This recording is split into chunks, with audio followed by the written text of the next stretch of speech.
проба.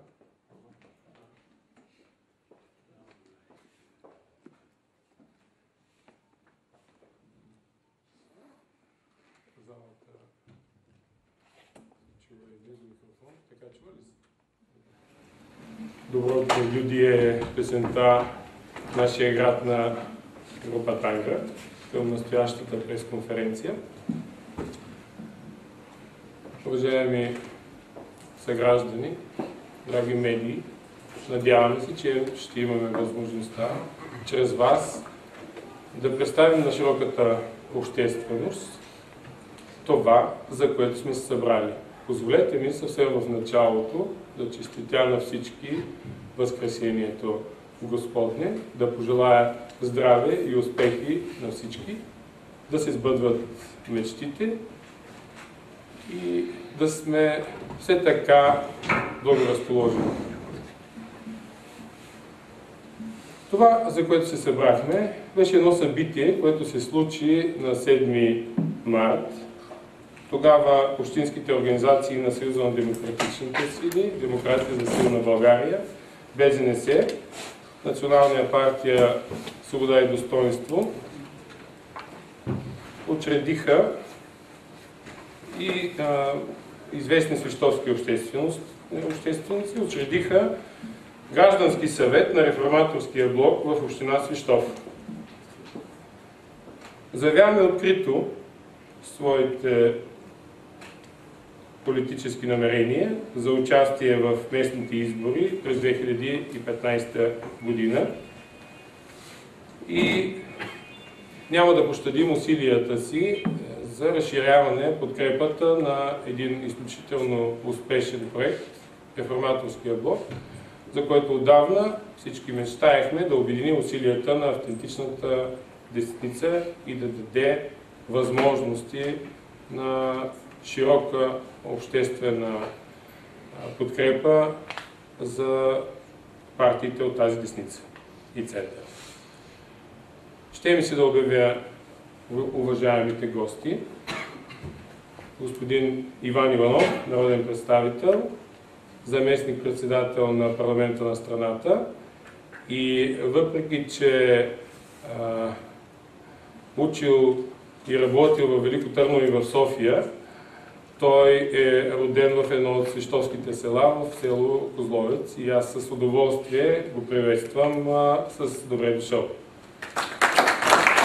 Ще ми се да представя и другия наш гост, Борис Станимиров, който също е народен представител и има обаче, тук ще открия пред вас, и връзка с Свищов.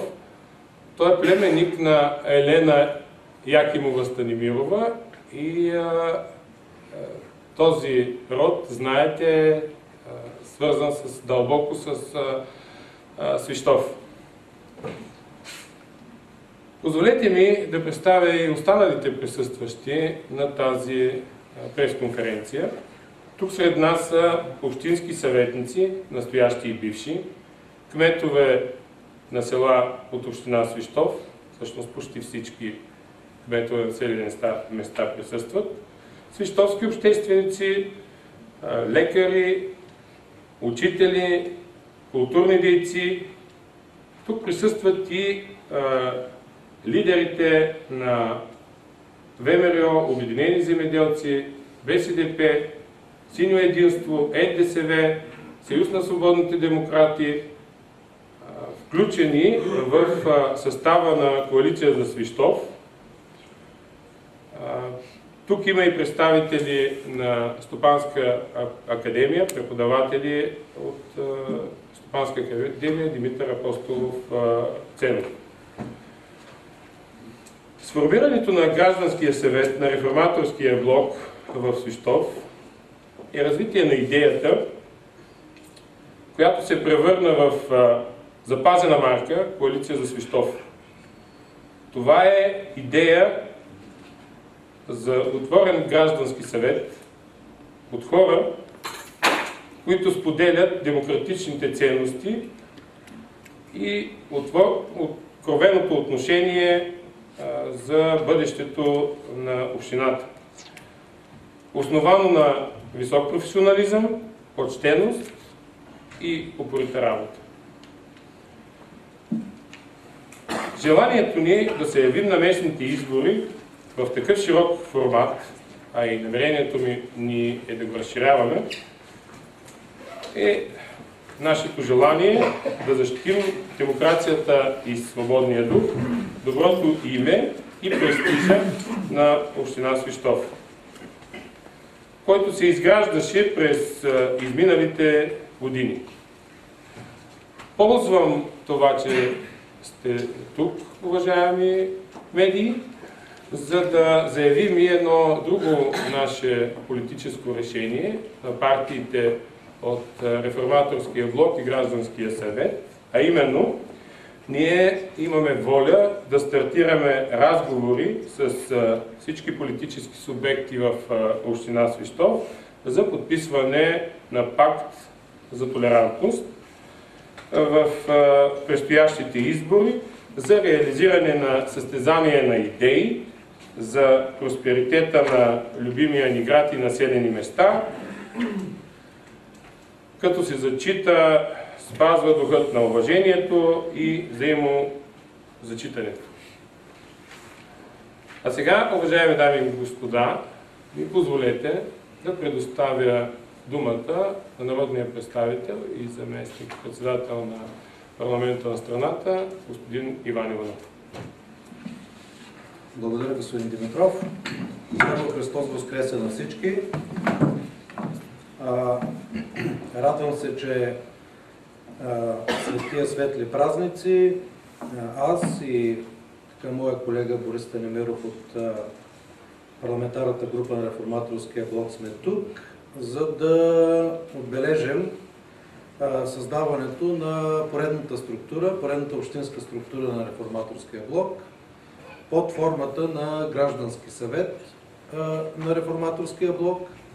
Знаете, че гражданския съвет е една така важна формула, един белег за начина, по който функционира Реформаторския блок, който е коалиция от партии и който привлича в така своята дейност изявени граждани, експерти и се надяваме, че по този начин действително авторитета и така амбицията чисто експертно и като ценност на Реформаторския блок ще бъде защитена. Смятам, че Свищов е град и община, която диктува модата в дясното. Най-вероятно не е новина, че резултатите, които получават десните партии в общината, в голяма степен са така белег и лакмус за това колко добре седят десните партии в България като цяло. Смятам, че създаването на тази общинска структура като първа стъпка към консолидиране от една страна и на второ място към отваряне към други партии и инициативи, които биха се така включили в Свищовския, така да го нарека, реформаторски блок, с цел спечелване на предстоящите местни избори. Още повече, че Свищов в продължение на няколко мандата има десен кмет, който така диктува в някаква степен модата в така дясното политическо пространство. Кмет, който е свършил доста неща през тия свои 4 мандата. Кмет, който най-вероятно е критикуван за някои свои действия, но само който не работи, всъщност той и не греши и няма опция за това да бъде така поставен под съмнение определени така решения, които е вземал. Аз мятам, че от тук нататък политическата задача на Реформаторския блок е да се консолидира все повече от една страна На второ място да отваря своите граници и пространство за консолидиране на все повече хора. И дай Боже, така с усилени съвместни действия на местните избори към края на годината Реформаторския блок да има излъчен своя градоначалник. Това е най-вероятно една задача, която общинската структура на Реформаторския блок и гражданския съвет ще се постави за цел. Що се отнася до това, кой ще бъде кандидата на Реформаторския блок, може би след малко, като дадем думата и на другите участници в пресконференцията, ще разберем. Така че приветствам това начинание. Пожелавам ви все повече да консолидирате своята работа и действително от една от най-северните общини в България да дадем добър пример за начина, по който Реформаторския блок от тук нататък ще печели все повече симпатизанти, гласоподаватели и избори. Благодаря ви. И ние благодарим господин Иванов. А сега ми позволете да помоля другия наш гост, народен представител, Борис Станимиров, също да сподели няколко приветствени думи, ако желаете. Добър ден от мен. Аз ще започна от това, че за последен път бях в Свищов по време на кампанията за европейските избори. И тогава Реформаторския блок, много хора си позволяваха да го поставят под въпрос. Неговия успех, неговото бъдеще, шансовете той да се реализира в политиката. Така беше един доста горещ ден, когато дойдохме тук с нашия син автобус. Но тези избори показахме, че има място за Реформаторския блок в политиката. Направихме онази важна първа стъпка с изпращането на господин Малинов в Брюксел и започнахме с повече самочувствие да се готвим за парламентарните избори.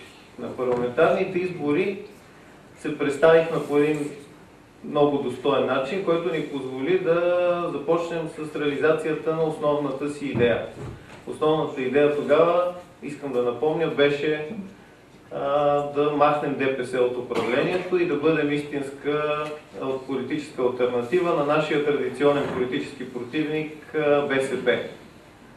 Така или иначе, за 25 години всички десни хора имат един основен политически противник и това е БСП. Благодарение на тези успехи, които успяхме да постигнем, на първите два избори, на които се явихме заедно, в момента БСП е извън властта и ДПС е извън властта. И имаме възможност да работим за реформите, които нашите избиратели и, бих казал, повечето хора в България очакват от нас. Дали ще се справим или няма да се справим, ще стане известно в бъдеще, но мога да кажа като човек, който е отскоро в парламента, че отвътре нещата изглеждат доста сериозно. Има воля, има много сериозни планове, доста хора работят в повечето сфери и реформите са задвижени. И сега следващата най-логична стъпка е на предстоящите местни избори да се заявим също така със самочувствие и с възможности в местната власт. От тази гледна точка, нашето присъствие днес тук е просто най-логичното нещо. Консолидиране на блока, събиране на дясното пространство, заявяване на самочувствие и на воля за промени и за качествено управление в полза на хората. Убеден съм, че тази следваща стъпка, местните избори, ще бъде поредния успех на Реформаторския блок, поредното разширяване на реформаторското пространство и на присъствието на десните хора в политиката. И Свищов е много знаков като община, защото Свищов е града, който през много години има дясно управление. Града, в който ДПС и БСП не са водещи. През всички перипетии, през които десницата мина. Затова считаме, че в светлата седмица е хубаво да започнем с едно такова консолидиране на нашите структури и с учредяване на този граждански съвет и с надеждата, че се подготвяме за една хубава, градивна кампания, която в край на краищата ще издигне още повече и авторитета на Реформаторския блок като политическа сила и ще бъде от полза и на гражданите, за да могат всички възможности, които има България като страна от Европейския съюз, да бъдат използвани максимално и да постигнем това, за което в край на краищата всички политици трябва да се борят. По-добър живот, по-висок стандарт на живот за хората, защото всичко друго е инструмент за постигането на тази цел. И затова и всъщност и аз и Иван и колегите ни от парламентарната група започваме обиколки из страната, срещи с структурите, мотивиране, разговори, за да можем да постигнем тези цели, които сме си поставили и към края на тази година да затворим политическия цикъл от европейски, парламентарни и местни избори с силно заявена реформаторска воля. Благодарим, господин Станимиров. Ето не са им много починалите дни на нашите народни избраници и аз се радвам, че те са се впрегнали в полагането на толкова много усилия. Уважаеми съграждани, драги медии, ще ми се да ви запозная с едно събитие, всъщност едно решение на Председателския съвет на Реформаторския блок, което за нас дойде веднага на 26 март, след края на сесията на Общинския съвет. И то е всички лидери, без изключение от Реформаторския блок, на разширеното заседание на Председателския съвет, са лидери на партии в Реформаторски блок, са заявили желанието си за община Свищов да подкрепят кандидатурата за следващ мандат на господин Станислав Благов. Ще ми се да предоставя думата на кмета на община Свищов, господин Благов. Преди всичко, позволете ми да ви поздравя с хубавия празник, с Велик ден, днес е трети ден. Христос Воскресе! Радвам се, че сме заедно, господин Иванов, господин Станимиров. Голямо удоволствие е това, че в Свищов се организира граждански съвет на Реформаторския блок, разширен бих казал, за да покажа, че в Свищов демократичните традиции са такива, които дават основание и за добро развитие в бъдеще. На такива светли празници като днешния е хубаво всеки един от нас да има в себе си усещането за празник, но от друга страна да има всеки в себе си и усещането за смирение. Искам да благодаря на Председателския съвет на лидерите от Реформаторския блок за това, че са подкрепили моята кандидатура за издигането ми за кмет в пети последователен мандат, което, пак казвам, е изключително висока чест, защото през всичките тези 16 години нашата цел на екипа на коалиция за Свищов е такава, че да се затвърждават демократичните ценности и устои, ако щете от първите романтични години на демокрацията, със своята еволюция из бъдеще, от друга страна. Да направим така, че можещите хора, хората, които имат изявени мажоритарни позиции, да могат да бъдат затвърдени, да бъдат представени пред обществото със своята безспорна професионална ангажираност, със своя професионализъм и обществена репутация. Всъщност, такъв граждански съвет беше сформиран и в онази 2011 година, когато ние се явявахме за поредните избори за местни органи на самоуправление. Аз имам претенцията за това, че състава на коалиция за Свищов е съставен точно от такива хора, от можещи хора, от професионално реализирали се хора, от хора с изключително големи възможности. Освен всичко останало обаче. Тези хора са преди всичко много добри хора. Струва ми се, че те са част от добрата страна на обществото. Без съмнение, в обществото на община Свищов съществуват и още по-голяма периферия и може би със сигурност и по-добри хора. В този смисъл ние трябва да положим усилия, за да можем, както и вие, господин Иванов, казахте, и вие, господин Станимиров, да консолидираме дясното демократично пространство, но да се опитваме и да го разширяваме. Радвам се, че сред нас са политическите представители и на партии, които не са част от реформаторския блок. Но аз съм сигурен, че и в бъдеще и от гледна точка на националната политика на реформаторския блок, това също ще бъде един процес на обединяване и за това са необходими и усилия. Обязателно ми се иска да благодаря на моите колеги, кметовете на населените места от община Свищов, за това, че те нито за миг не се поколебаха за политиката, която реализираме в рамките не само на този последен четвърти мандат, а във всичкото време, в което сме работили заедно. И това е една изключително голяма сила за местните органи на самоуправление, защото ние заедно с тях се опитахме да реализираме един процес на, бих казал, хоризонтална децентрализация в рамките на населените ни места в община Свищов, модел, който почти не съществува в голяма част от общините в България. Всеки човек за себе си има поставени някакви цели.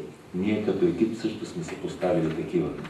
Като кмет на общината, като кмет на населените места, всеки разсъждава, че трябва да работи преди всичко в полза на хората, на населението от съответните населени места. Това ще бъде стремеж евентуално и в следващия ни мандат. Защото аз ще застана, уважаеми господа народни представители, за всеки един от моите колеги кметове, които всъщност са тук всички. Ще се опитаме заедно с сегашните общински съветници, които голяма част също са тук, с новите лидери на партиите от реформаторския блок, да реализираме една програма, една политика, която да е за доброто на гражданите на община Свищов. Мисля си, че имаме сили за това да успеем да постигнем онези приоритети, онези цели, които сме си поставили и които ще си поставяме. А що се отнася за онова, което сме свършили до настоящия момент, не веднъж и не по един повод ние сме давали възможност за една изключителна публичност, за една прозрачност, за едно честно поведение към нашите съграждани. Не на последно място, а преди всичко. Искам да благодаря на моите съграждани, на жителите от община Свищов, които ми дават основание да вярвам, че онова, което вършим, е с тяхна помощ. Защото едно управление не може да се разглежда като управление на една общинска администрация. Не може да бъде разглеждано местното самоуправление като организация между местният законодателен орган, Общинския съвет, местната администрация, ако щете, и всички служители и избрани колеги на кметовете. Едно управление в бъдеще ще се основава на прякото гражданско участие. И тук логиката на реформаторския блок е изключително, може би, най-правилната. Стремеж към участие на гражданите пряко, постоянно, като процес в местното самоуправление. Така че това, което предстои, е с още по-голяма енергия, с особен и с огромен оптимизъм да тръгнем напред за да може да реализираме онези цели, които са цели, основна визия за управлението на община Свищов. Аз бях споменал пред мои приятели, пред мои колеги, че до Великден няма да поставям този въпрос за това дали ще бъде кандидат или няма да бъде, а по-скоро, като дойде този ден, да дадем информация за това. Една от основните причини е, че исках да съсредоточим усилията си към тези важни въпроси, които са свързани с реализирането на редица проекти. Между прочим, част от тези европейски проекти, от тези хора основно, които критикуваха, бяха поставени под въпрос. Едни средства, които бяха предоставени от европейските фондове. Една политика, която се реализира дълги години и една политика, за която естествено ние се стремяхме да имаме възможност да я реализираме. Сега, когато почти проектите превършват, когато смело мога да кажа, че това са едни изключително успешни проекти, реализирани в община Свищов, едни проекти, които са обществено значими, високо ефективни, изключително конкурентни, защото те се организираха в рамките на 264 общини. Нещо повече. Те се организираха между водещите, състезания между водещите общини в България. 33 общини, които имат характера да бъдат градски агломерации. Тези проекти ние ги реализирахме и аз мисля, че на едно изключително високо ниво. Затова индикация ни беше представена от по-голямата част на населението на община Свищов. Аз се надявам и в следващият мандат още много други проекти да бъдат реализирани. Между прочим, за бъдещите намерения, за основните приоритети, които са свързани с близкото бъдеще, на няколко пъти вече имах възможността да представя и пред медиите, и пред свищовската общественост за това. Една голяма част от тях бяха възприети. Друга част, която може би не е в основата на дневния ред на обществеността, ще бъдат подложени на обществен дебат. Мисля си, че това е демокрацията. Да се даде възможност на хората, на гражданите, на жителите на съответната община да дадат своето мнение. И това мнение да се представя перманентно.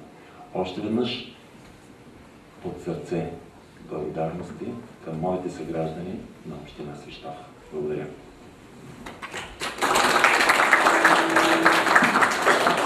Уважаеми представители на средствата на масова информация,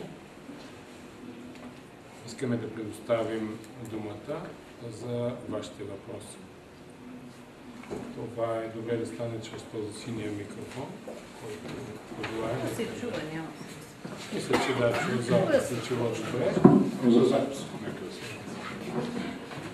Значи, ако ми позволите два въпроса от местното кабелно радио.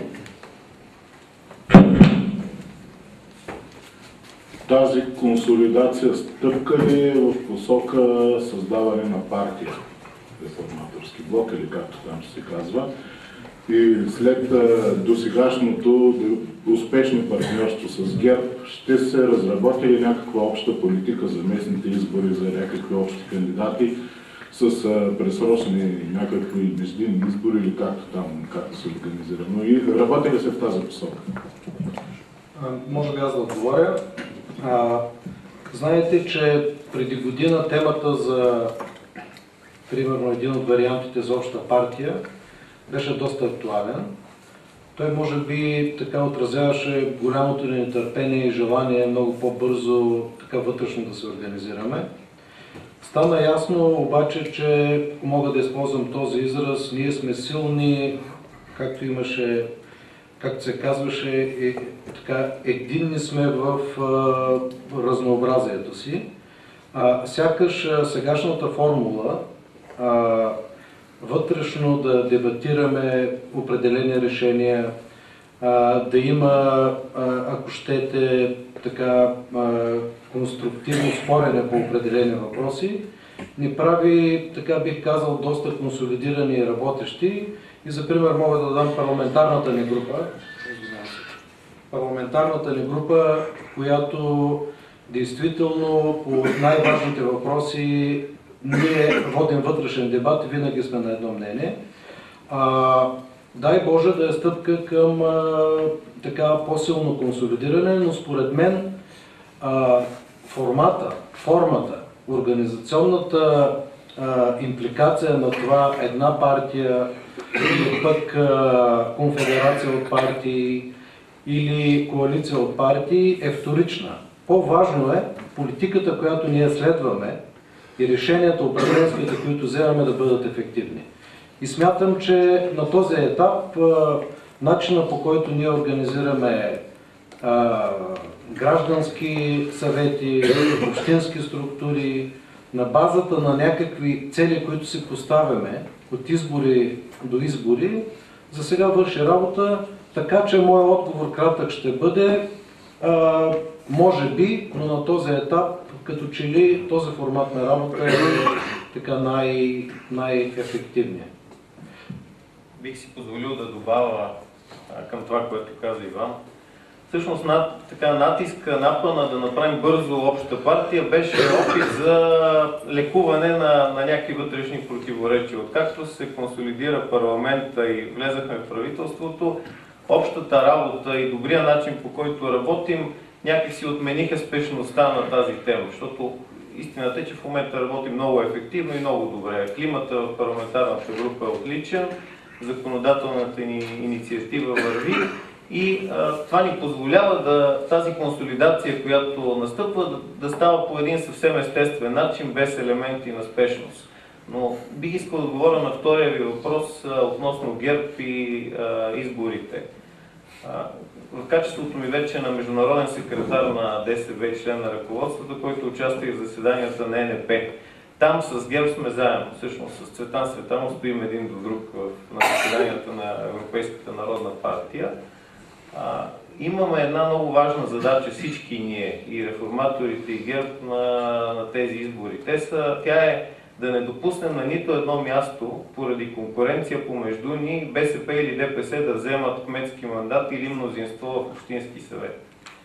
Тоест, бидейки конкуренти, тъй като все пак има различия политически между нашите избиратели и тези на ГЕРБ, трябва тази конкуренция да бъде в един дух на конструктивно отношение, на готовност категорична за подкрепа на вторите турове, с оглед на това правителствената коалиция, която имаме в момента, да излезе по-силно от тези местни избори, а не по някакъв начин да бъде разклатена. И като сериозни политици с дългосрочни намерения трябва да влезем и в тези избори с едно такова сериозно отношение. Да, ние на повечето места ще се явим отделно. Няма причина да търсим на всяка цена общи кандидати, общи листи. Там, където обективно имаме различен тип избиратели, различен тип отношения. Но с готовност да си окажем подкрепа, така че реформаторското мнозинство, което имаме в парламента и което си е поставило за цел реформите, да стане по-силно и да се запаси. Ако може само аз да довърша, с ГЕРБ сме добронамерени конкуренти. Мисля, че по време на парламентарните избори с господин Благов бяхме в една листа и доказахме, че добронамерената конкуренция води до добри резултати. Подобна е позицията и по отношение на ГЕРБ, с които ние сме конкуренти в дясното. Става въпрос за конкуренция на идеи, става въпрос за конкуренция за десни гласове, от гледна точка на това как най-добре да реализираме десни политики за сметка на изваждане на БСП и на ДПС от властта или така наречения модел кой искаме тотално да бъде разглобен. Мога да използвам тази дума. Вече е въпрос на тактика в отделните общини, как тази добронамерена конкуренция така ще придобие конкретни изражения.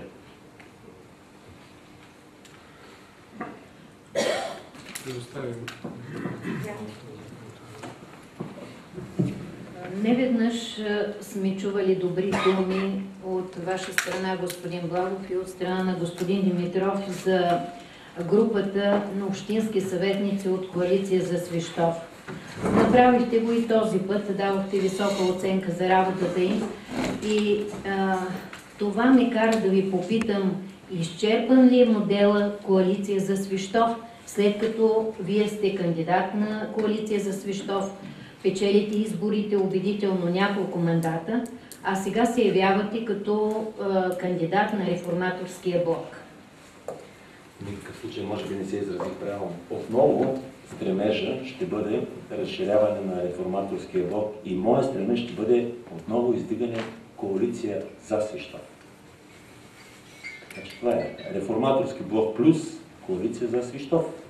Няма причина това нещо да не го търся за подкрепа отново. Емил Димитров, между прочим, е председател на Коалиция за Свищов. Тя функционира и това е стремеж. Ние работим на местни избори за Свищов. Основният приоритет всъщност е Свищов, жителите на нашия град. Отново искам ясно да го подчертая това. Всъщност, аз не веднъж го казах и когато бяхме с господин Иванов и се явих като кандидат за народен представител, че основната ми претенция да бъда част от Реформаторския блок е отново поставяне приоритета на нашата община, на нашия град, на жителите от нашата община. И смятах, че го постигнахме заедно с моите съграждани от Свищов. Вторият, не по-малък и по-маловажен проблем беше това да обединяваме дясното, автентичното пространство в цяла България. Това са двата основни мотива, които ме караха да работя, които ме караха да работя още от далечната 90-та и малко преди това година. И още един въпрос към вас. Тук чухме какво е отношението на национално ниво към Движението за права и свободи. На место, какво ще бъде вашето отношение към тях и ще търсите ли подкрепата на ДПС, защото сте я получавали? И още нещо, не изпитвате ли някакво неудобство, че Йорданай Ахмедов взема такава позиция в общинската администрация, след като се доказа, че той е купувал гласове на предните избори? Вие вероятно сте забравили или услужливо пропускате, че ДПС 2011 година бяха мои основни противници с отделен кандидат, а Йорданай Ахмедов не беше част от ДПС. Но в отговор на вашия въпрос, в никакъв случай аз няма да търся официално подкрепа на ДПС. Що се отнася за жителите на община Свищов, дали са турци, дали са роми, дали са евреи, дали са каквито и да било, аз ще търся подкрепата на всеки един гражданин от община Свищов, независимо от неговия етнос, религиозна принадлежност или произход. Отношението ни на всички е такова към хората. Дали бях ясен? И аз имам няколко въпроса само. Моля за извинение, господин Брус. Само едно уточнение, госпожо Гояма. Не е доказан този акт. Не разбирайте, че правя защита, но няма доказателства за този акт. Тъй като вие лично многократно сте ни задавали въпроса, защо той продължава да е директор на общинско предприятие Чистота. Няколко пъти съм отговорил и отново в тази позиция няма произнасяне на органите на правосъдието и правораздаването по този случай.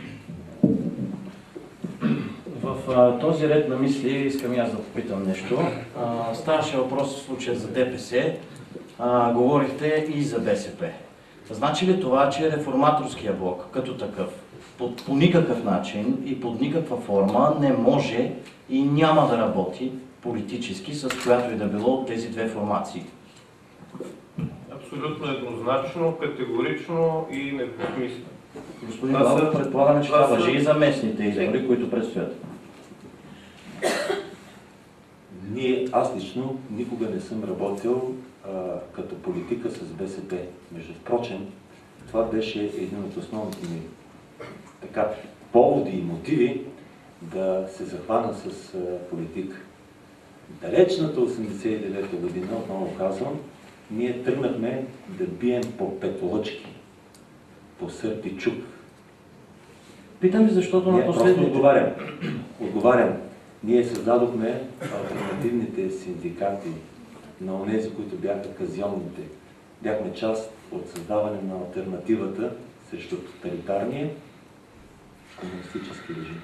Питам ви, защото на последните избори през 2011 година вашия основен конкурент и кандидат за кмет от Българската социалистическа партия, господин Ангел Беляков, от началото на четвъртия ви мандат заема позицията на директор на едно друго общинско предприятие, отново назначено от вас, а именно ВиК Свищов.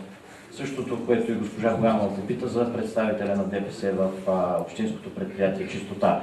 Значи ли, че това, ако вие бъдете преизбран за пети пореден мандат, нито един от тези представители на тези политически партии няма да заема подобни постове? Нещо повече ще отговоря на този въпрос. Нито един служител на община Свищов не е бил уволнен заради политическата си принадлежност. Така че всеки, който си върши нещата както трябва, който отговаря на условията по трудовата характеристика, нямам намерение да освобождавам поради политическа принадлежност. А що се отнася за директорите на предприятията, за управителите на болница, вие моля ви да се запознаете, но това са назначения на Общинския съвет. Нещо повече, когато се назначаваха в един период от време директорите на общинските предприятия, не само не бяха предложени от мен, а бяха предложени и от общински съветници. Нямам намерение да правя каквито и да е политически чистки, само заради политическата принадлежност на който и да е в нашата община. Като работещи, като служащи, които се занимават с местно самоуправление. Само последен въпрос, наистина последен, а именно, понеже не стана наистина много ясно, поне на мен, може и вина проблема да е в мен. Последно, защото вие обявихте все пак, че ще бъдете кандидат отново. Станислав Благов, кандидат на Реформаторския блок ли ще бъде на следващите местни избори или кандидат на Коалиция за Свищов? Още веднъж само да го кажете, за да стане ясно. Разширен Реформаторски блок. Това устроява ли? Разширен Реформаторски блок? Да. Добре, окей.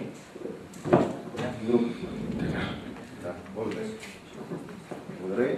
Христос възкресе. Надявам се, че се виждаме в Свищов. Въпреки че предстоят местни избори отново, проблемите в общините не спират. Затова, ако позволите, някои конкретни проблеми, които касаят община Свищов. Първо, виждам тук кметовете на населени места. Един от важните проблеми е пътната инфраструктура. Един от най-наболелите проблеми, пътят Свищов-Вардим. Господин Иванов беше поел един ангажимент да съдейства в тази насока. Доста, вероятно. Първо, можете ли да кажете има ли развитие по този въпрос и кога реално ще започне ремонт на този пътен участък, който е много важен за Свищов? Около Вардим. Да, около село Вардим. Да. Като цяло проблемите с пътната инфраструктура в Свищов. И втория въпрос е, има ли някакво развитие по темата с бившите казарми? Една битка, която община Свищов повече от 10 години сигурно води кореспонденция с Министерство на отбраната с цел да се реализират структурни проекти. Тези въпроси ги задавам, защото това, че идват избори, не значи, че тези проблеми не са на дневен ред.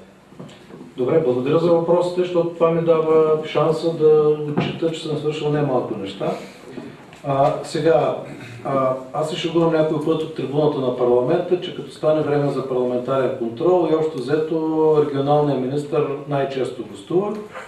И обикновено като почнат въпросите, почваме от северо-источна, минаваме северо-западна и северен централен район също, което показва действително, че на север проблемите с пътищата са доста по-актуални, може би, защото още и магистрала няма. Това вълнува пък други региони. Тъй или иначе, за Вардим аз съм задал питане, т.е. имам въпрос към регионалния министър, може да го видите на страницата на парламента. Отговорът е, че би трябвало до края на годината участъкът там да се ремонтира, защото действително той е проблемен район не само заради дупките, заради липсата на подпорни стени или там както се казват, защото се заливат включително и частни дворове и така нататък. Ако министъра не го изпълни, Нали, общо взето, моята работа е да го питам, да лобирам и да настоявам за това. По подобен начин беше проблема с преместването на магистралата към Велико Търново. Министърът казваше, не може да стане, след което настояваше, че не може да стане. Аз настоях, че трябва да стане и че моята работа е да питам. Министърът казваше, моята работа е да отказвам, като няма пари. Тъй или иначе, консолидирано работихме с други народни представители от региона.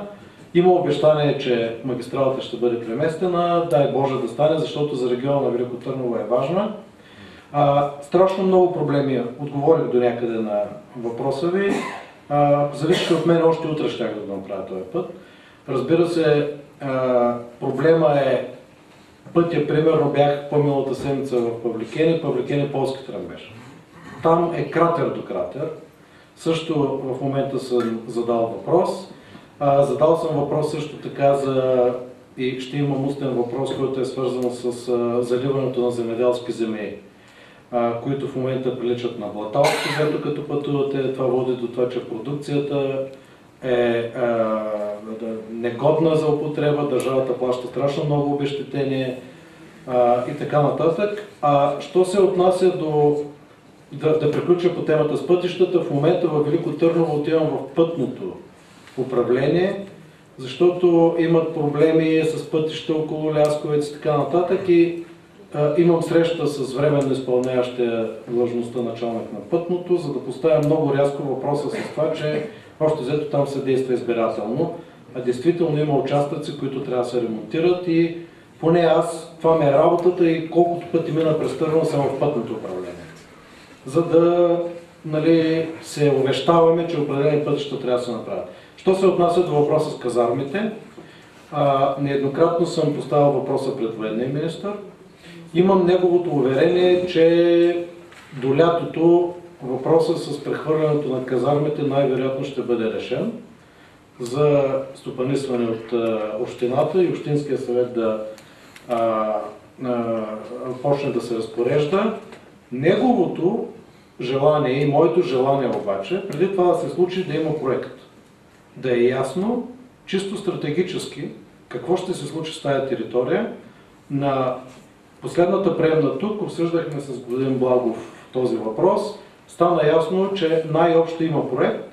Проектът е свързан с това да мине оттам път, който да изкара движението от центъра на града, а там, където има и нещо като околовръстен път, общо взето има интереси от различни инвеститори. Я за логистичен център, я за някаква база и така нататък. Тъй, че в някаква степен сякаш има идея какво да се прави, защото най-лесният вариант и притесненията на военния министър са, че много бързо тази земя може да бъде така пусната за всеобща употреба, да го наречем, и различни нелегитимни частни интереси там да заиграят. Така че решение най-вероятно ще има. Въпросът е действително да има гаранции, че територията там ще се използва в голяма степен в обществена полза, за да реши проблема с трафика. Оттам нататък вече частните инвеститори са добре дошли. Може. Няма представители на Движение България на гражданите на местно ниво. Не са поканени или умишлено не са поканени? Ще ви подкрепят ли те в тези ваши идеи? И това, че казахте, че вратите са отворени, значи това, че те ще се присъединят като цяло към вас.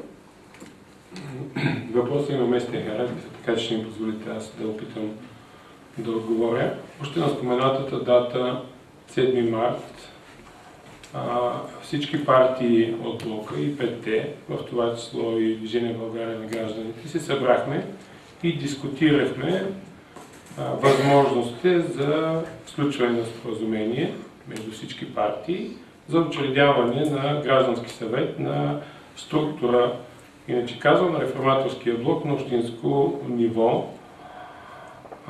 Имаше разговори, в последствие още 2 пъти, така или иначе под това споразумение за местно участие в изборите техния подпис не стои. Но така сме позиционирали структурата, тъй като съгласно утвърдените правила, Гражданския съвет на територията на община Свищов може да включва до 10 представители, от които 3 с право на глас. Такива са правилата, които възприехме с колегите, които стоят от ляво на мен. Оставили сме възможността тази партия да подпише това споразумение и сме оставили и възможности те да направят своите предложения за попълване състава на Гражданския съвет на Реформаторския блок в общината. Горещо се надяваме това да се увенчае с успех тези разговори, но ми се ще само да спомена, че в анонса, в решението на председателския съвет всички председатели за Движение България на гражданите е бил Найден Зеленогорски, заместник председатели на партията, когато са утвърдили кандидатурата за кмет на Станислав Благов за община Свищов. Тоест, въпреки тези местни различия, ние не спираме усилията си да попълним състава на блока. И в какво се състоят тези различия, господин Димитров? Толкова ли са ни преодолими? Различия. Мога да отговоря, може и някои от колегите да кажат. Ще има да въртили идеи. Те трябва да отговорят конкретно. Калин Костов трябва да отговори. Няма ги тук, господин Марин. Аз ги канили. Канили сме ги. Вижте, нека да не прехвърляме в диалогов режим. Моето мнение е следното. Аз разговарях и след акта на подписване на споразумението от 4-те политически сили, отново с представителите на Движение България за граждани, на гражданите, и те категорично и недвусмислено потвърдиха желанието си, т.е. господин Костов лично, като председател, да подкрепи учредяването на блока на общинско ниво. Разговорите продължават. Отново казвам, ще се надявам да се увенчаят с успех. Ако трябва с една дума да изчерпам, всички ние имаме сериозни притеснения относно етиката, относно начина, по който идеите на реформаторския блок се афишират в публичното пространство. Ние желаем, ако има различия, ако има дебат, този дебат да се води в рамките на блока.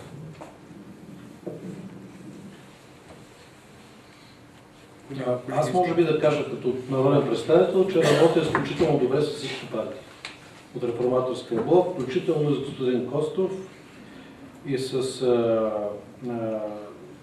Васил.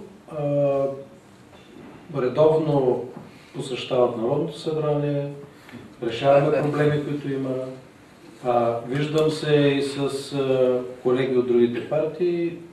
Вече е въпрос на гласа е тук на местно ниво, как точно се конструира реформаторския блок. Пак казваме РБ+.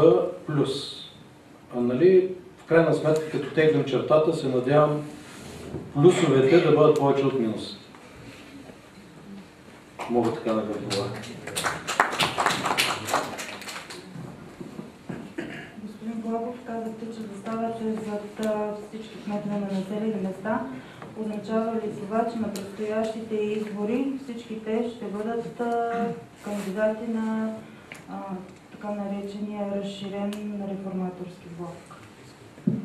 Разбира се, ако те пожелаят това нещо, с най-голямо удоволствие. Ако те пожелаят всички кметове, безусловно, без нито един, всички те, ако имат това желание, ще ми бъде изключително приятно да бъдем заедно. Всъщност, така беше и на предните избори. Не трябва да ви изненадва това. И това е нашия стремеж. Това е формулата на успех. Аз съм работил с тях и не само аз, и коалиция за Свищов. Цял мандат и повече с тези колеги кметове. Местното управление е много различно от... Всъщност ние нямаме представители на ДПС, да речем, като кметове. Може ли аз?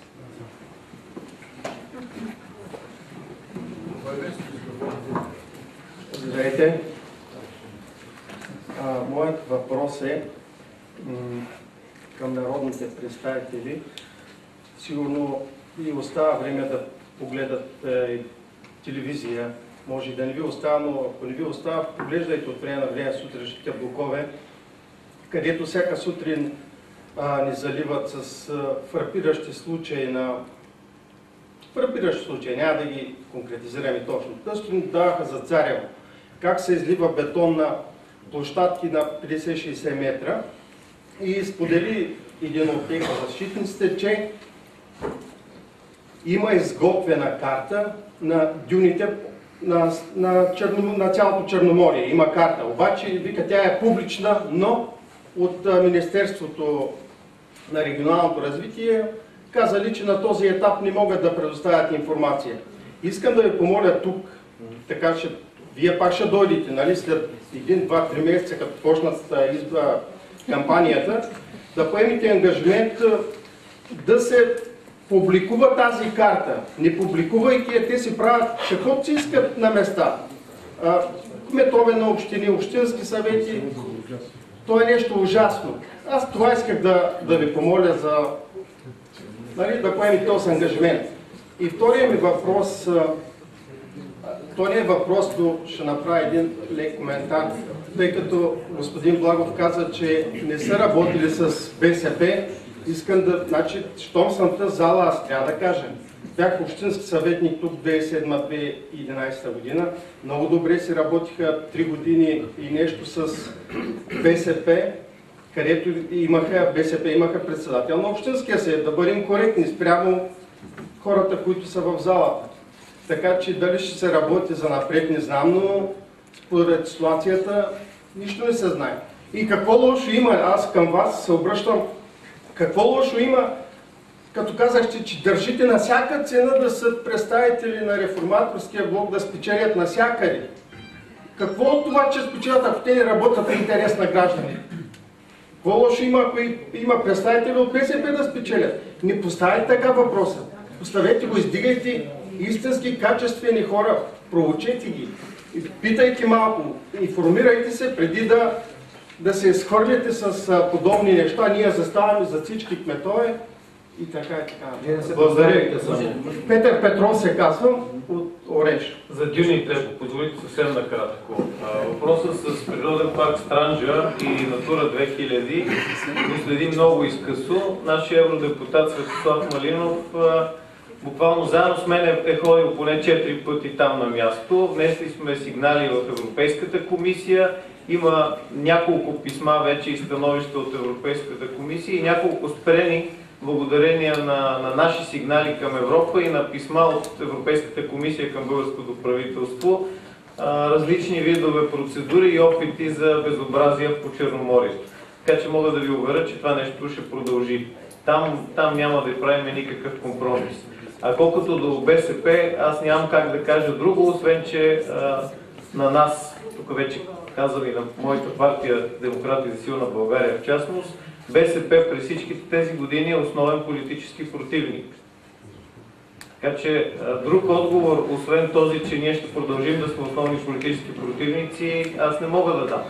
Вече на местно ниво не господин Благов и не аз вкарваме общински съветници от БСП в избираеми позиции. Всичкото е въпрос на волята на гражданите. И когато дадена конфигурация в Общинския съвет бъде създадена, то тя е такава благодарение на волята на хората и естествено, че трябва да се работи съобразно нея, защото в проблемите, които имат за решаване, те трябва да се решат и трябва да се решат с волята на общинските съветници. Това са две различни неща, които не бива по никакъв начин да вършват. Но на национално ниво реформаторския блок е основен политически противник на БСП и на ДПС. Или казано по друг начин, политически противници, но не врагове, защото всички сме българи. Нали така? Вижте, ако мога и аз да кажа, тук става въпрос за политика. става въпрос за идеология, става въпрос за ценности. Ние просто не споделяме ценностите, които седят зад бившата комунистическа партия. Защото те имат претенции, че са евролевица, но виждате как гласуват за част от примерно последното решение, което трябваше да обнародваме за щаба, който се настанява в Горна Малина. Те самите бяха разделени. И ние казваме, вие имате една част евролевица, една част съветска левица. Нали, както се зависиме, но тук става въпрос не за хората, които седят вътре, в голяма степен става въпрос за политики и идеологии, но, както и колегата Станимиров каза, там, където хората са се произнесли, в Общинския съвет, примерно, има председател на Общинския съвет от БСП, просто трябва да работиш с него, ако ние имаме кмет от Реформаторския блок. Това е все едно да кажа, че, понеже аз съм от Етър Велико Търново, нали, ние сме големи местни конкуренти с Локомотив Горна Оряховица, така нареченото ЖП, но ако играем в Б група, няма как трябва да играем.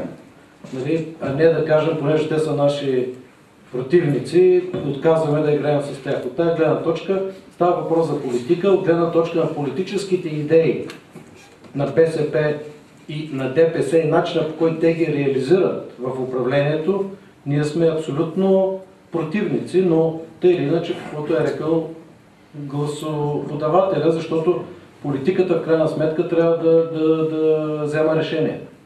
Трябва да се работи, не може в крайна сметка пък да се блокира работата. И в отговор на въпроса на моя колега Петър Петров. Всъщност, господа депутати, 2 мандата сме били заедно кметове.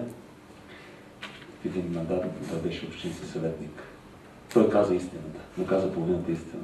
Тогава, когато избрахме председателя на Общинския съвет, председателя на БСП Милян Манолов. Всички ние в Свищов си спомняме каква странна коалиция се беше постигнала тогава. Тогава Атака, БСП и ГЕРБ ни попречиха да изберем Стоян Проданов. След това имах среща на няколко пъти всъщност един път с премиера Борисов, основавайки се на това, че политическа партия ГЕРБ са част от Европейската народна партия, от семейството на Европейската народна партия. Очевидно, каквито и начини, каквито и методи да се опитвахме да бъдем по-комуникативни, очевидно не се получи. Между прочим, за да бъдем безкрайно откровени.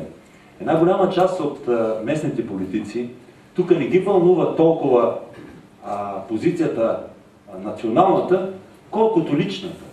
Колкото това Стоян Проданов да не бъде председател на Общинския съвет. Нищо, че е от най-голямата политическа партия и коалиция в местния парламент.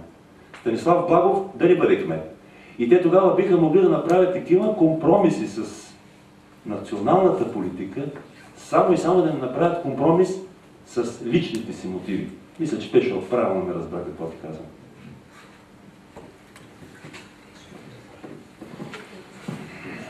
Така или иначе от пресконференция прерасна в въпроси и отговори. Господин Флорев, много се радвам, че имаме представители на бизнеса. Даже аз се радвам, че имаше възможност да сте тук в състава на тези, които подкрепят коалицията. Имате думата, разговаряте. В контекста на това аз искам да кажа, че мога да заявя себе си като десен още от 90-та година и изключително бях така разочарован от всички тия процеси, които се случиха в дясното пространство и за мен голяма част от тях са предателство към дясното пространство. И така много бях удовлетворен от това, което се получи последните няколко мандата, тази коалиция за Свищов, която според мен беше така една еманация на обществото. Факта, че ние така категорично избрахме няколко последователни мандата господин Благов, това показва, че Свищов явно има единство по отношение на управлението. Моят въпрос, имам 3 въпроса всъщност, които така или иначе за мен са изключително важни за моето по-нататъчно отношение. Първият въпрос е, не смятате ли към господата от Реформаторския блок, не смятате ли, че общинските избори изключително много се различават от националните и европейските. И една такава проста проекция на това, което се случва в националните избори в общината, би довела до, според мен, до някакъв отлив от коалиция за Свищов. Имам предвид категоричните разграничения. Разбира се, идеологически това е такива са разделенията, но заявяванията на всяка цена просто са някакси крайни. Все пак ние сме едно общество от ограничен брой хора, които се познават. И това би било, според мен, не много така ефективно и би довело до някакви така негативни резултати. И затова смятам, че това е първият ми въпрос. Какво е вашето отношение, нали, към разликата между общински и национални избори? Вторият ми въпрос е какво е отношението, аз съм го задавал веднъж и непрекъснато съм го дискутирал, към инструмента на общинския референдум. Говорим за пряко участие на хората, но всички ние сме свидетели, че тия обсъждания, които ставаха, нали, и по телевизията ги даваха, те всъщност са много далече от пряко участие на хората. Стават някакви реваншистски истории. Тук гледах едно предаване на телевизията за едно такова обсъждане, което мен беше срам като гражданин на Свищов за това, което се случваше и опониращите. Не смятате ли, че общински референдум, много по-често прилага, би отразил мнението на общината и би принизил всички тия партийни ежби, борби, караници и така нататък? Защото не виждам партия, която би се противопоставила на 50 или 60% решение на община Свищов за определен проблем. Тя ще събере само негативно. Това ми е втория въпрос по отношение на общинския референдум. И третия въпрос, който имам, който разбирам, че е изключително и би бил изключително конфликтен и би така предизвикал негативи спрямо мен, това е, аз лично смятам, че избраниците за общински съветници би трябвало да работят за този град, а не да си гласуват едни големи заплати, което е на фона на кризата, която е в града, на фона на работните заплати в малката промишленост, която е останала в нашия град. Аз лично смятам, че едни символични 50 лева на месец биха били добър така атестат за всеки гражданин, който иска да бъде общински съветник и е готов да работи за благото на този град и би също принизило партийните боричкания. Това е моя последен въпрос. Нали? Какво е вашето отношение към тези три въпроса? Благодаря. Съвсем накратко, тъй като аз си позволих да направя приближението между европейските, парламентарните и местните избори и така се чувствам предизвикан от първия ви въпрос. Естествено, че има огромна разлика между местни избори и всякакъв друг вид национални избори. Точно за това, което сме постигнали като обща воля и сме дали и сигнал на нашите структури, да се търсят коалиции Реформаторски блок плюс.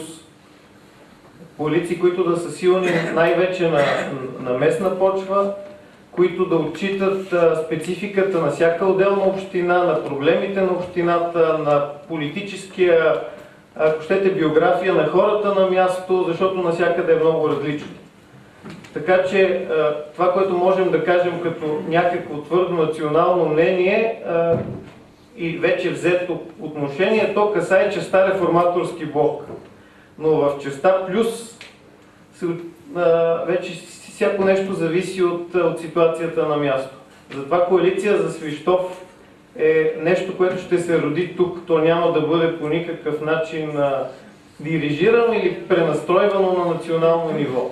Но просто Реформаторския блок ще бъде част от тази коалиция за Свищов и той ще отстоява своите позиции в рамките на тази коалиция. По втория въпрос за референдумите, накратко позитивно, те трябва да бъдат ефективни. Миналата седмица група депутати от блока сме внесли дори промяна в закона за референдумите, която ги прави по-облегчени и по-работими, защото те в момента са едни доста тромави, доста високи прагови, е трудно да се организират. Но няма да влизам в детайли. Третия въпрос за заплатите, не съм аз човек, който може. Да, ако може аз само за референдум. Що се отнася до местния национални избори, разбира се, че местните избори са нещо много различно. Национални избори в голяма степен се гласува за партии, за национална политика. На местно ниво мажоритарният елемент е доста по-силен. Още повече сега с възможността за преференции. Самите листи за общински съветници ще има, така бих казал, доста динамични процеси, доста интересна предизборна кампания. Така че няма спор за това и така персоната е много по-важна на местните избори.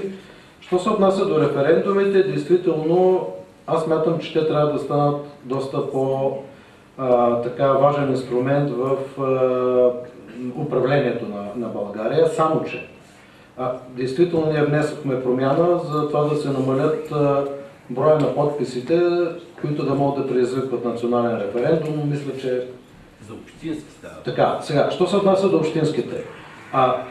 Мене, ако ме питате, аз смятам, понеже съм се занимавал с проблема с референдумите, че политиците много често използват референдумите за алиби, за определени проблеми, които трябва да решават, питат, казват, хората ми казаха еди какво си и пак се прокарват собствените интереси. Мене, ако ме питате, референдуми не трябва да се правят за щяло и нещяло, а по проблеми, в които има много силно противоречие. Защото референдума, то е да се произнесеш по един важен, обществен, значим проблем, а не за щяло и нещяло да питаш. Още повече, че ние не сме демокрация като Швейцария, да речем, която е родина на референдумите. Почнеш ли хората много да ги питаш, в крайна сметка всеки казва и има различно мнение. Въпросът е управленеца да може да взема решение. Много често разликата между, ние го казваме, държавника и политика е, че държавника много често тръгва даже срещу нагласите на хората. Защото той има визия за напред. Затова аз мятам, че работата на политика постоянно на местния да работи, все едно има референдум постоянно. Аз поне така се стремя. Аз постоянно ходя и питам. Основно политика трябва да слуша. Какво му казват хората? Тъй, че нека да има по-често референдуми. Аз нямам нищо напротив. Въпросът е какво правиш с отговорите и с позицията на хората. И без референдуми политика трябва да е постоянно да слуша, да чува, да действа, да се отчита, да дава обратна връзка. Така че аз мятам, че на национално ниво е по-важно да има действително референдуми, а на местно ниво местният политик, той постоянно трябва да е в ситуация на референдум. Аз благодаря. Начинът, по който господин Флорев задава въпросите, ме кара да мислим, да съм убеден, че за мандата 2011-2015 година, тогава, когато коалиция за Свищов предложи да бъде включен като кандидат за общински съветник, той не възприе, но горещо се надявам в следващия мандат да го направи, тъй като действително бизнеса в община Свищов има нужда от своето адекватно представяне. Господин Флорев, казвам го без каутази, с дълбокото си убеждение и се радвам, че в салона присъстват и зад мен и тук присъстват важни представители на свищовския бизнес, макар и не всички, тъй като тази пресконференция стана възможна в един от, всъщност в първия работен ден след Великденските празници. И ако ми позволите да предоставя на медиите възможност така, за последен въпрос или последни въпроси. Защото в парламент го обърнахме. Няма лошо. Край на краища трябва да се свирите часовника, защото там говоря по един начин. И ние правим своя политически анонс, че ще ни виждате нас със сигурност много често, но съм дълбоко убеден и в качеството на тези млади енергични хора и че няма да им спестим и критична нагласа. Господин Благов е връчил на Иван Иванов папка с няколко много важни документи, които ние настояваме, населените места също настояваме да се защитават интересите на града и на селцата в общината. Когато ставаше дума за назначенията, господин Балов, видяхте, че приветстваха хората това ваше изявление, че по политически причини няма никого да уволните. Но има един друг момент, че понякога назначават и хора, защото са представители на една или друга партия. И това става след консултации. Сега бихте ли обещали, че ще промените малко нагласата, изискванията си, че на първо място ще бъдат другите критерии, качествата на кандидата, а тогава партията? Разбирам, че ви притискат по различни поводи представителите на различни партии в местния парламент, но все пак има случаи, когато доказват, че може да е наш човек, но не е най-подходящия. Аз не мисля, че община Свищов е показателна в тази посока. Отново ви казвам, госпожо Боянова, погледнете, вие сте почти толкова време, колкото така работим тук като представител на медия. Нито един човек, отново казвам, нито един служител в община Свищов от 1999 година до сега не беше уволнен, макар че какви ли не неща се говоря за уволнение, говоря за назначение. Назначенията се правят във връзка с трудовото правно законодателство и аз мисля, че всеки един от тези назначения отговаря на нещо повече. Погледнете всички назначения, последните, които станаха през последния мандат, са хора с образование, модерни, с визия имам предвид професионална, изключителни попадения в назначенията във всеки един от отделите на община Свищов. Що се отнася за търговско дружество или за болница или за останали търговски дружества, те си имат определена политика. Много малко хора от нашите съграждани разграничават отговорността на кмета по отношение на назначенията в търговските дружества или в болница. Даже много пъти казват, болницата е на подчинение на кмета. Не. Тя е пряко на подчинение на принципала, на Общинския съвет. Така че за назначенията в търговските дружества бих могъл да отговоря. За назначенията в общинската администрация е изключително моя отговорност и аз стоя за всеки един служител, който съм го назначил. Естествено, че всеки един или по-голямата част от служителите, от гражданите имат своята политическа пристрастност, политическо отношение. Няма да ги ограничавам в тази връзка. Както не съм ги ограничавал, когато съм постъпил на работа и всички от тези, които са работили, са продължиха да работят. Нормално е. Смятам, че това така и трябва да бъде. Преди всичко професионалните качества, отговорността, която биха могли да поемат. А има и назначения, трябва да ви кажа, които не отговарят на очакванията. Тоест имаме резерви към някои от служителите, но не тези, които съм ги назначавал, а и тези, които са били назначени. Така че моите претенции към общинските служители са изключително високи. И не заради друго. Много път съм го давал за пример, тук са и моите колеги, кметове на населени места. Винаги съм претендирал към тях, към служителите, да имат изключително отношение към всеки един, който посети приемен ден или по какъвто и да е повод, да дойде в община Свищов. Да дойде човек от Драгомирово, от 40 км, да хване влака, да влезе на гарата, да слезе от гарата, да дойде до общината, да стане пред тази сграда, да влезе вътре и да му отговори някой служител.